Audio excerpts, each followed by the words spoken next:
I don't know, Robert, critics are saying this isn't a rescue plan. It's a tax cut for low and middle income disguised as a rescue plan. So what if it is just a tax cut for low and middle income? President Trump's crowning achievement was a corporate tax cut.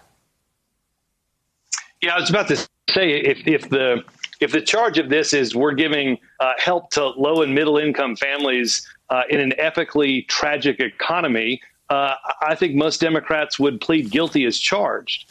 I think there's nothing wrong with that. And I think, quite frankly, there's a lot right with that. As Austin correctly said, for the bottom 30 or 40%, it's been a terrible time. Look, we've got 20 million people this week alone receiving assistance through some level of unemployment aid. There's still an epically bad economy for a lot of people out there. And I would say this, that Lanny knows this fairly well, having been on the Mitt Romney campaign, that the 2009 bill didn't age poorly at all. Quite frankly, it was something that President Obama talked about a lot. We talked about the auto recovery. We talked about a lot of aspects of that. I think the more people learn about this bill, right now what's popular is doing something. As people learn more about what's in this bill, the child tax credit, the earned income tax credit, the direct payments, as they start to feel that, I think this legislation is going to get even more popular. Lonnie, so what if some of this money doesn't get used in the absolute intended way?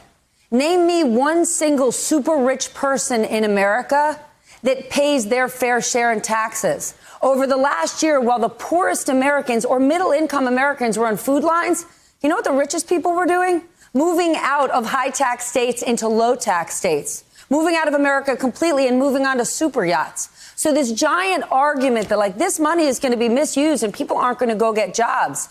Can we not use that same argument to the super rich who never pay their fair share?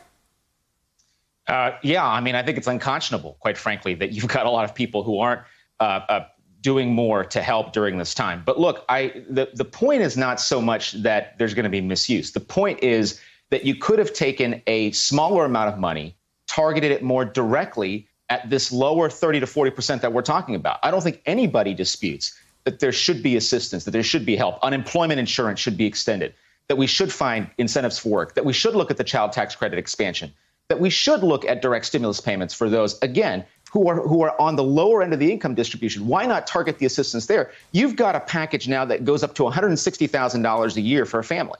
Now, the question in my mind was, could they have taken that amount of money and really focused it in on the populations we're talking about here? We're conflating two different populations. So that's my point. It's not to say that we shouldn't have had a package to help people who needed it. The question is, what are you going to do with the amount of money you're spending? And I just argue they could have targeted it a little bit better, a little bit more at those who are really hurting. And there's no question, Stephanie, a lot of Americans are hurting. But let's focus the help on them instead.